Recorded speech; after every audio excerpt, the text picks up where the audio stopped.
नमस्कार, आपका बात 25 में स्वागत है। तो बात 25 में आज हम कराची प्रोजेक्ट की बात कर लेते हैं, क्योंकि कराची प्रोजेक्ट आईएसआई का एक ऐसा प्रोजेक्ट था जिसने 2003 के बाद में ये उन्होंने निर्णय लिया, क्योंकि 2001 के बाद में अमेरिकन्स आ गए थे, सीआईए आ गए थे, और अफ़गानिस्तान के अंदर जो है 9/11 2001 के बाद जो हुआ, उसके कारण उनको दिक्कत हो रही थी कि वो कश्मीर में लगातार आतंकी हमले करवाते रहेंगे।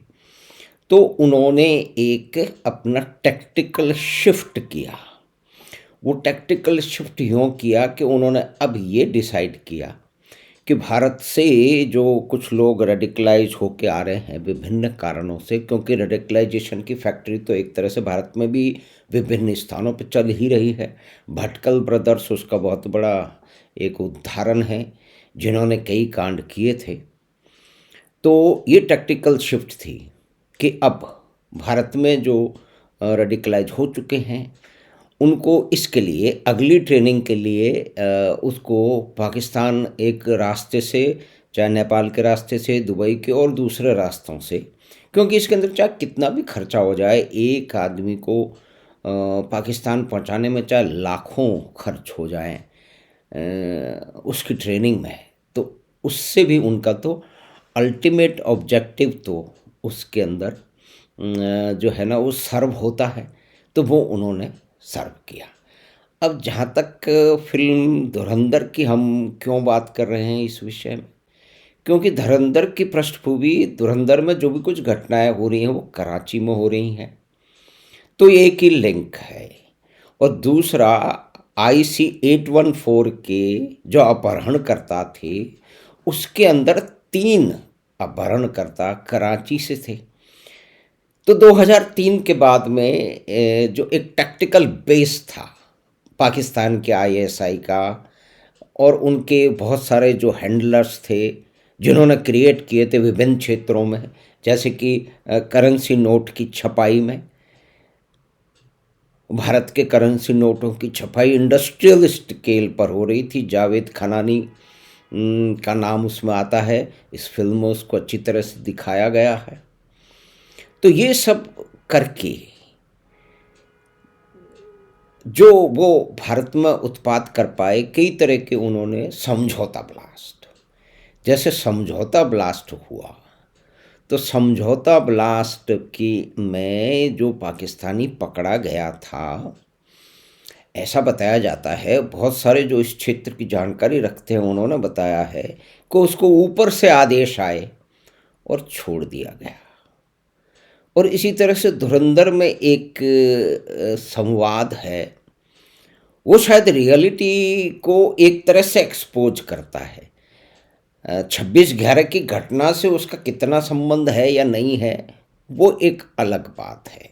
यानी कि पहले कुछ डेट और थी, पहले डेट अलग थी, और उसके बाद में 26/11 कुछ अलग थी। और उसमें एक विशेष बात ये भी है कि भारत के बहुत सारे इंटेलिजेंस के लोग भारत में नहीं थे, कहीं और थे। वो कहाँ थे ये एक रहस्य है। बहुत सारे लोग जो इसके जानकार हैं, खुफिया एजेंसियों के लोग हैं, या कि जो है वो इन्वेस्टिगेटिव जर्नलिस्ट हैं, उनके पास ज़्यादा जानकारी है, वो ये बताते रहे हैं, लेकिन हम तो उसको नहीं बताना चाहेंगे। लेकिन वो भारत में नहीं थे। तो ये जो एक इसमें दृश्य दिखाया गया है कि हमने तो सूचना दे दी थी, फिर भी 26/11 हो कैसे गया, एक दृश्य है इसमें। तो ये तो बहुत लंबे समय से हो रहा था, क्योंकि यहाँ पे शायद एक टैक्टिकल अंडरस्टैंडिंग हो गई थी कि आईएसआई जितने भी ब्लास्ट करेगी, उस ब्लास्ट के अंदर वो भारतीयों का इस्तेमाल करेगी। और 26/11 में तो उन्होंने उनकी आइडेंटिटी सबकी हिंदू बता दी थी, और उनको जो है वो धागा कलावा पहना करके भेजा गया था। उनकी जेब में आइडेंटिटी कार्ड थे, लेकिन एक उन्होंने उसमें जो जो उनकी टैक्टिकल जो की प्लानिंग थी वो फेल हो गई तुकाराम ओम्बले के कारण। स्वर्गीय तुकाराम ओम्बले एक ऐसे व्यक्ति थे जिन्होंने दर्जनों गोलियां खाई, लेकिन उस कसाब को, अजमल कसाब को पकड़ लिया, जकड़ लिया और वो गिरफ्तार हो गया। क्योंकि यहाँ पे जो धुरंधर फिल्म में लास्ट में भी दिखाया गया है, और वो बातचीत जो खुफिया, भारत की खुफिया एजेंसियों ने उसको रिकॉर्ड किया है, उसमें ये उसको कहा जा रहा है कि सबको समाप्त हो जाना है। लेकिन तुकाराम ओमले ने इस अजमल कसब को पकड़ करके, जो इस तरह की संभावना है ना, उसमें जो भी आप बहुत बढ़िया प्लानिंग करते हो, लेकिन कहीं ना कहीं एक ऐसी चीज़ हो जाती है कि जो अनएक्सपेक्टेड है। तो जब तुकाराम ओमले ने पकड़ लिया तो फिर तो वो बात अलग हो गई। वो सारा का सारा मामला एक्सपोज हो गया और फिर पाकिस्तानियों को भी एक जगह जा कर के मानना पड़ा। तो अब यहाँ पे ये बात आवश्यक है बात करनी कि भारत के कुछ एसेट, यानी कि भारत के जासूस अंडर कवर एजेंट पाकिस्तान में थे, कराची में भी होंगे, क्योंकि कराची तो फोकल पॉइंट था। तो यही तो बात कई एक इमोशनल सॉन्ग के जरिए यहाँ बताई जा रही है, जो कि धुरंधर के साउंड ट्रैक में है।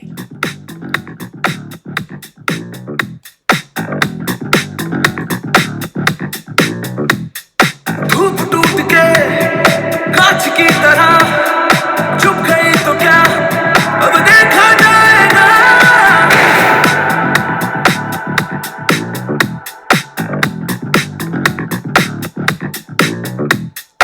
आंधिया कई दिल में है मेरे, चुप गई तो क्या, अब देखा जाएगा।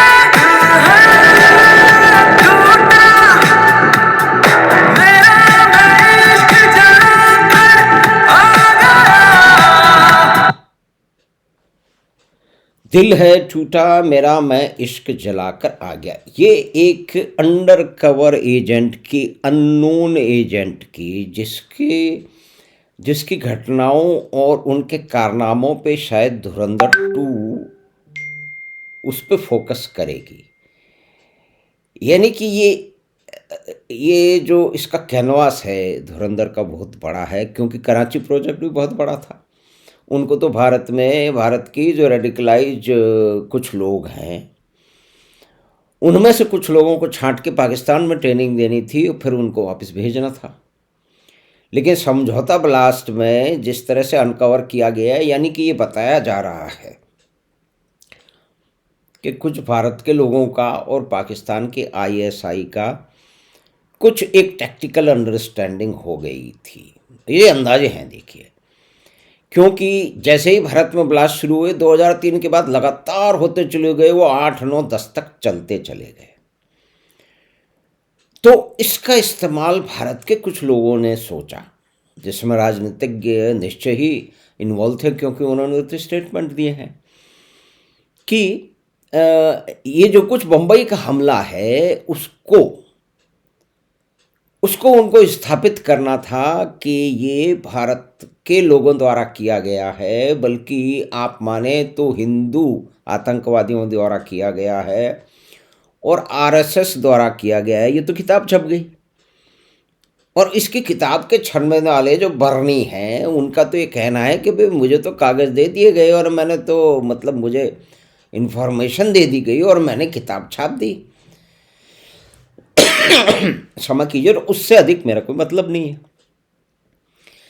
लेकिन ये तो खड़े थे ना वहाँ पे, महेश भट्ट भी खड़े थे और भी कई लोग थे, दिग्विजय सिंह जी डिग्गी राजा थे, कितने बड़ा राजाशाही का काम कर रहे थे। देखिए कि वो एक पाकिस्तान के द्वारा आयोजित, इससे कोई कुत्सित बड़ा काम हो सकता है क्या? ये किसी और देश में होता तो आप देखिए कि पता नहीं इन लोगों के साथ में किस तरह की सजाएं मिलती, कितने के मुकदमे चलते। लेकिन भारत के पूरे कई तरह के जो लीगल तंत्र है, जो कि न्याय व्यवस्था है, उसको और बहुत सारे दूसरे अंगों को और इवन शिक्षा के क्षेत्र को भी किस तरह से पेनिट्रेट करके उनको सबवर्सिव बना दिया गया है। तो ये जो धुरंधर में जो एक्शन कराची में हो रहा है, तो उसके कारण कई स्थापित हैं, उन्हीं के कारण हो रहा है। ये किसी जिसको कहते हैं कि एक कल्पना की बहुत लंबी उड़ान नहीं है, इसमें कुछ घटनाओं के अंश हैं और इसी के कारण इसको लियारी में स्थापित किया गया। और देखिए, जो लियारी को कंट्रोल करता है वो कराची को कंट्रोल करता है, जो कराची को कंट्रोल करता है वो पाकिस्तान की पॉलिटिक्स को बहुत अधिक प्रभावित करता है। जुल्फ़िकार अली भुट्टो, जो कि औरंगज़ेब के ज़माने में उनका परिवार ने धर्म परिवर्तन किया था, जैसलमेर के जो भाटी जो लियानेज है उससे वो आते हैं, तनोत का जो गांव है वहाँ से उनका संबंध है।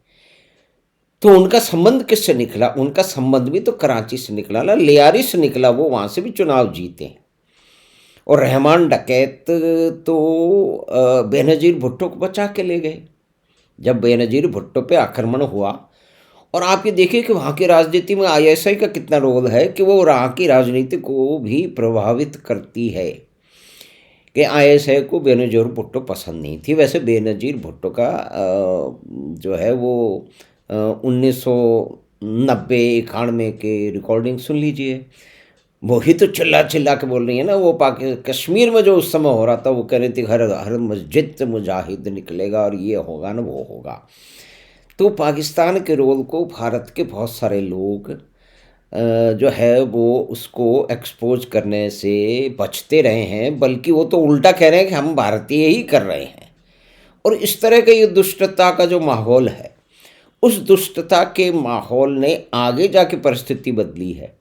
तो ये उन लोगों पे भी जो एक फोकस है कि ये कितना, इस तरह की फिल्में भारत में बहुत कम बनी है। जितनी भी भारत में स्पायोनेज की पिछले दिनों शाहरुख खान और की बिल्कुल कूड़ा करकट उनकी कहानी है कि जो है वो आईएसआई की एजेंट और रॉ का एजेंट आपस में प्रेम करते हैं और वो लड़कर मिलकर के भारत पे किसी खतरे पे लड़ रहे हैं। तो मतलब इससे रद्दी और इससे बेवकूफ़ाना तो कोई स्क्रिप्ट हो नहीं सकती है। लेकिन 6 एब्स दिखा करके और बिकनियाँ दिखा करके, यानी कि जेम्स बॉन्ड की 1000वीं 2000वीं 5वीं कॉपी करके और वीएक्सएक्स फोर्ट से पूरा का पूरा कृत्रिम वायलेंस दिखा करके ये जवान और पठान वगैरह वगैरह फिल्में बनाई जा रही है। और पहले के इस तरह की फिल्में भी बनी है जिसके अंदर कश्मीर में जो कि आतंकवाद था उसको जस्टिफाई किया गया, उसको रैशनलाइज किया गया, उसको एक इमोशनल कंटेंट के रूप में इस्तेमाल किया। लेकिन अब धुरंधर के बाद में, यानी कि भारत में जो फिल्मों की कहानी है, कम से कम यहाँ पे सिर्फ स्पाई ड्रामा नहीं है, उसके बीच में दो देशों के बीच का जो जो द्वंद्व है वो भी बीच में है। जैसे कि हॉलीवुड ने इतनी सारी फिल्में बनाई हैं जो है वो कोल्ड वॉर पे और सीआईए के बड़े बड़े कारनामों पे, और उसको जिस तरह का एक इसको बेस दिया गया है, वाइड बेस दिया गया है, यानी कि उसका उसका स्केल बहुत बड़ा है। तो यही तो धुरंधर में हुआ है। तो उसी के ये संगीत में भी जाहिर होता है और फिल्म में हम देख लें तो और पता लगा।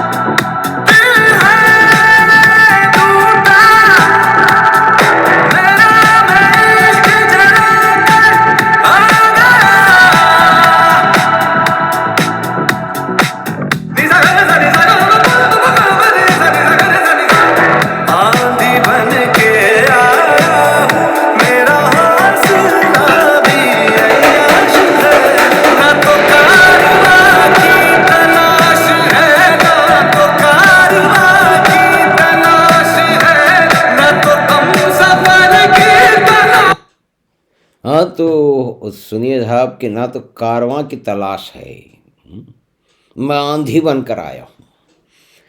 तो ये कुछ इस तरह की जो चरित्र है रणवीर सिंह का, जिसको कि वहाँ पाकिस्तान में लियारी में गुंडे बदमाशों के बीच में इन्फिल्ट्रेट करके कुछ सूचनाएं एकत्र करने के लिए भेजा गया है। तो ये तो सारे के सारे देश करते रहे हैं।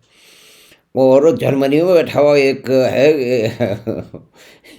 एक यूट्यूबर है, वो ये कह रहा है कि भारत ने तो कभी माना नहीं। अरे तो भाई इस तरह की बात है, मतलब कितनी मूर्खता के ऊपर ये कर रहा है।